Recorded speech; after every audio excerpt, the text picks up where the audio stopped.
Welcome to the Slop Temple. We pray this video helps.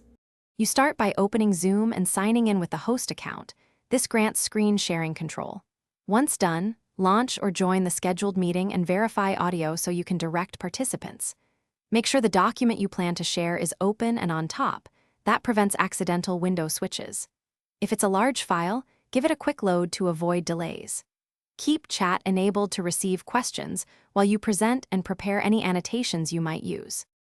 Now click Share Screen in the Zoom toolbar and choose the single window displaying your document.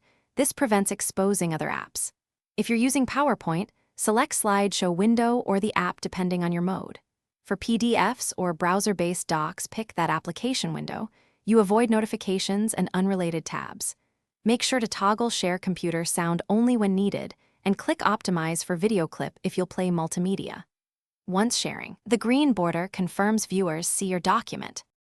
While sharing, use annotation tools to highlight points and offer remote control only when necessary.